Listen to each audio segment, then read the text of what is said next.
everybody? We have Ben Johnson on deck. He has a press conference. We're going to see what he's saying. We're going to see what he's not saying and get to the truth of it. Let's see. It's here today, right?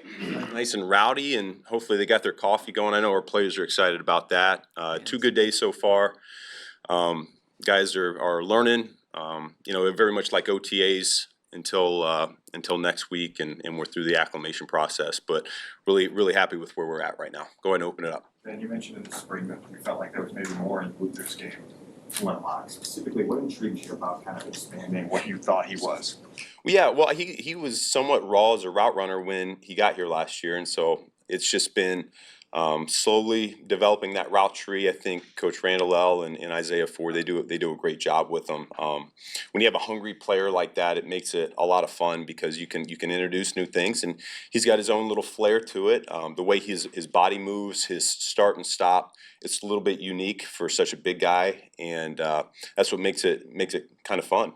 And we've observed with Luther that he almost welcomes the expectations. He doesn't seem fazed by anything. What have you kind of seen from him off the field, on the field, about how he just handles that? Yeah, no, it's I've been around a few guys like this that they're wired in a kind of way where I don't know if it's at an early age, but they feel like this is their destiny. This is where they're supposed to be, and I feel that from him. I think he knows how good he can be. And in his mind, that's probably top 5, top 3, top receiver in the NFL. I haven't talked to him specifically about that, but the way he goes about his business tells me that. Are you wired that way? I love that. So the questions were all about Luther Burden and just kind of how he's looking year 2, what's the vision, goal, whatever.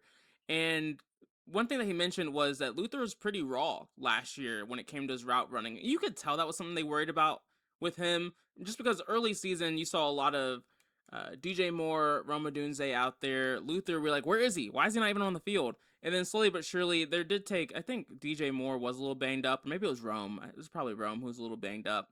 And we saw more opportunities for Luther Burden, and you could just see as the season went along, we saw his routes getting slightly more crisp, and he was just getting open, which is always appreciated. Granted, when all three were out there, sometimes, and towards the end of the season too, we saw him continue to stay more involved, and so maybe that was because less people were focusing on him, but he proved himself, and I think he's a receiver to be excited about.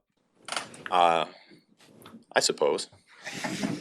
We've asked you about entering your second season, and you said, you still feel like you're drinking through a fire hose, and nothing's really going to change fundamentally. But are there small tweaks in addition to just kind of changing up some practice stuff that you decided this offseason you wanted to implement in yourself or in what you're in control of? Well, no, there were things when I took the job that I really strongly believed in, and so that's still going to be the pillars of it. And I don't want to deviate too far from things that I believe in, because I think we had some success and it worked. So that's really the foundation piece of it. And yeah, you continue to evolve as a coach and the people around you. Like I said the other day, it's really more about trusting the people around me, delegating, knowing their strengths and weaknesses better than I did before, and I think we'll work as a cohesive unit so much cleaner. Ben Johnson is super smart. He's not going to tell us what he's doing. He's not going to tell us the things he's changing. I wish he would, though. I would love to know more about how they operate. It'll take you to get a really good feel for Jaylen Johnson and where he's at. Kind of pretty pivotal season for him. Yeah, I think it's a really good start. That's the cornerback for the Bears, starting cornerback. Happy with how he's approaching his work right now. He's highly motivated to garner the respect that certainly I had for him when I came into the building, because he felt like last year was a disappointment, and so he wants to get back to being on the upper echelon of cover corners in this league. So you kind of see that approach. I can't tell you how long it'll be over the course of camp, but we're just looking for consistency right now throughout the entire roster. That's how you gain trust with your teammates. That's how you provide value to the team. And so each and every day, we're just looking to continue to stack days, and I think that's been his mindset. We know Jaylen Johnson can be good. He was a bit banged up last year. He only played in like 7 games. And so, yeah, last year was a disappointment just because literally he wasn't really out there and he was just recovering from his injuries he's been facing. So, this is a big year for him. Would love to see him be more consistent. Like, really, his 2023 season was the one that really stood out, and then 2024 was still solid. Just as sometimes I just know he was really good still in 2024. We just need to see him on the field more. I'm not overly concerned about Jaylen Johnson, but I'm curious how Bears fans feel. Caleb talked about the next evolution for him as a leader is becoming an extension of you and the coaching staff out on the field. Did you sense kind of that push from him internally to be that guy out there? Yeah, I see it. I feel it from our entire unit right I now. think it's true. We talked the other night just about when we go into these walkthroughs in the afternoon, we're making corrections from the practice earlier in the day, and rather than the coaches calling it back and let's repeat and get the perfect play, it's player led now, and he's certainly leading that charge. He knows when it's not good enough. He's huddling us back up and let's get it right. Felt that at practice yesterday too. You know, you guys might have noticed it. We broke the huddle. Things weren't quite right, and he's regrouping us, and so. I think that's a huge step in the right direction. I know those guys really value what he has to say. They're getting extra reps when the horn's done for the day and continuing to work on hooking up in the passing game with all the pass catchers, and that's only going to pay dividends down the road. Coach, you've got so many pass catchers, and they've got their egos and goals. The rest of their room's talking about 100 catches, 1,000 yards. But as a philosophy for you, you see it more advantageous to have two guys with maybe 12, 1,300, or you see 4 or 5 guys with 700?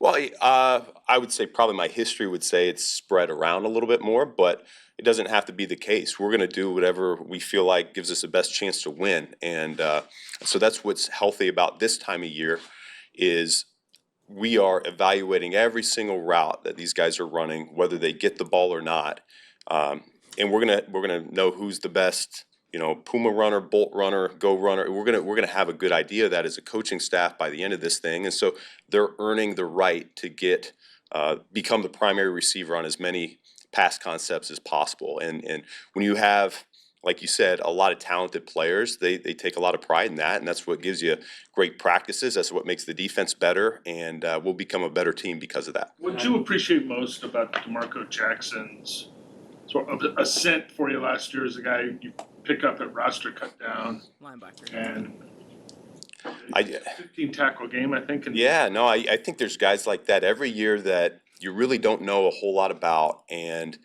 you know they end up helping you win ball games, and certainly he did in a critical stretch of the season a year ago. I didn't have a history with him. Da did, and that helped. You know, Da knew him. He knew the scheme. He knew the defense, so he was able to hit the ground running from that regard. And he was a vital part of what we were doing on special teams as well. And it didn't take long just to see how. He was in the building, how he communicated with his teammates to know that he was going to be a great fit for who we are and what we do. And you know, I think he's got a little attitude to him. I love his demeanor, his approach. You know, he's a Carolina boy too, so you know, we got that shared bond. But I can't say enough good things about DeMarco. Ben, I know until the pads go on, there's probably more emphasis on the passing game. I guess, how eager are you to dive more into what you can do in the run game and see where you guys are at right now, what you can build on from last season? Do you have any sense of that right now? Yeah. I mean, you can see it in the drill work, and even the little bit that we're doing non-padded right now. You can see our get off, you can see our pad level, you can see our aiming points. I tweaked the run install this summer for really the first time that I've been calling it because of that, because we don't have the pads on for these first 4 days. And so hopefully it's going to give us more time on task with some concepts that, or I'm not going to say more finesse, but just a little bit more, you know, not as downhill double team mentality. So I think it's been good for us. I thought we got better from day 1 to day 2 in that regard. Coach Rochar, Coach Devan, they really like it, and I think it's been a good start. Oh, that was such a good question. Love that. So, just for comparison's sake, we saw the question earlier where you just asked him directly, like, hey, what did you change this year? He gave us a nothing burger. We learned absolutely nothing. But then someone's like, hey, and I think this upset him a little bit. Like, you could see his mouth, like, twerk up a little. They're like, I know you're really focusing on the passing game, what are you doing with the run game? And I don't think he liked that because historically he's had a really good rushing attack, and DeAndre Swift had some really good games last year too. But then we got the context of, hey, I have tweaked a little bit of things for our off-season running program to try and make sure even when we don't have pads on, we're still making progress to move forward. And again, I do think the run game is going to be better this year. Did you ever get your brain wrapped around why you guys were so good at the end of games in 2 minute, but at the end of the half, it was a little bit substantial? Oh man, yeah, you hit that nail on the head. Good question. It's a huge point of emphasis for us. We were not good 2 minute and a half. We weren't very good in the second quarter in general. We didn't score as many points as the other quarters. We gave up more points in that quarter as well. We talked about that as a team last night, and this will be our first chance today to work that situation at 2 minute before halftime. And so a lot goes into it. I do think I've said it to you for a year and a half now, anytime you put emphasis on something, you normally see good things happen because of it. And so our guys understand how important that is. It's a way for us to possibly steal possession through the course of the game if we handle the before half procedure correctly. And of course, we want some more momentum going into halftime as well than what we did. Do you So have a sense on why there was that disparity? we've got some ideas, but yeah, Okay. we're I working love Ben Johnson. He's not giving us anything. Come on, man. on it. Couple more, please. Building off Adam's question, Cole Kmet said you lead the run game installs. When did it become such an emphasis for you to be a part of that, and why does it resonate with you? Yeah, that's a good question. I just, I suppose I did that to a degree in Detroit as well. But it's just one voice. It's important to me. And I love the thought of us as a whole unit, everyone's hearing it together, how important the wideouts are to the success of the play, where we need them, how important the quarterback is in terms of his fake and the ball handling in order for it all to work together. Then, of course, the magic's it starts with the offensive line. And, I think hopefully it gives them a little bit of confidence that within a game they can come to me and I'll know exactly what they're taught. Hey, we need a little bit more of this, or can you dive into this a little bit more? I love that back and forth and being able to speak the same language as them.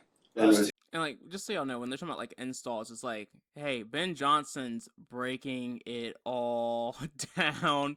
Literally, when they're talking about a play, he's installing and explaining to people their role and where they need to be, what they need to be doing, like when they're literally learning these plays. And so Ben Johnson, to the surprise of no one, is very involved in this offense, but in particular, like specifically the run schemes. So it seems. Jason and Kyle. With Caleb, I don't know if you saw this, but Liam Cohen of the Jaguars said it's very easy to motivate his players because nobody ever talks about them. All he ever hears about is Caleb Williams. I'm curious what you think That's not what he said. about another coach throwing his name out there, and whether you're dealing with the opposite situation here of hammering to your guys not to believe the hype. Well, That was crazy. That was messy, but I like the question. Good question. But basically, Liam Cohen for the Jaguars head coach, he was talking. I'm not gonna quote this perfectly, but he was talking about how sometimes he'll go on like a website and see what people are saying about the Jaguars. And of course, no one's saying anything about the Jaguars. All he sees are like pictures of Caleb Williams everywhere. And that's a lot less shady than kind of the way the reporter presented that. But let's see what Ben says. If I had to guess, Ben's gonna be chill as hell about this. we're the number one regression candidates, so I think we got plenty of motivation ourselves. We talked about Caleb in the past. He's used to handling a lot of attention, so I'm not worried about that. Coach, Yeah, chill, straight to the point, not creating drama. But you can tell he didn't love that. It's like, keep our names out of your mother mouth. last year, obviously Joe Tooney comes in the building and he's an immediate leader in the offensive line room. You had some youth in that room. What has been the progression and the maturity of some of the younger guys in that room, and how do you see that impacting this offense? Yeah, I didn't even realize this the other day, but Coach Rochard told me we've got 11 guys out of the 16 in there right now that have played snaps in regular season games, which is crazy to think about. I mean, we have a lot of experience, even though we do have some youth in there, and it's going to be a heck of a competition. I'm looking forward to it. You know, we got our tackle play. We got a lot of guys that are in the mix there, and then interior. I feel really strong about where we are there as well. So we're gonna have some tough decisions when it comes down to it, but we won't be able to gauge that until, of course, the next couple of weeks once. I was talking about, like, I like the offensive line for the Bears. I like guys like Jedrick Willis Jr., who isn't seeing a ton of time right now. So I'm interested to see what y'all do there. We really get going. Good stuff, good stuff. Ben Johnson to be expected. The Panthers haven't posted a video yet, so I decided to make a Bears video since y'all did. And per usual, as expected, good stuff. I mean, the thing I love about Ben Johnson is he's extremely straightforward, even though he doesn't always answer all of our questions. And so, like, he was honest, like, the Bears are the highest regression candidate. But the reason why people aren't talking about that is because he's there and he's aware of that, and he's going to do everything in his power to make it not happen, like he did with the Lions when people were talking about regression for them for so long. So anyway, good stuff, Bears. Excited to see what y'all do moving forward. If you could, like, subscribe. Let me know what y'all are thinking about the Bears so far. I'll see y'all next time. Peace.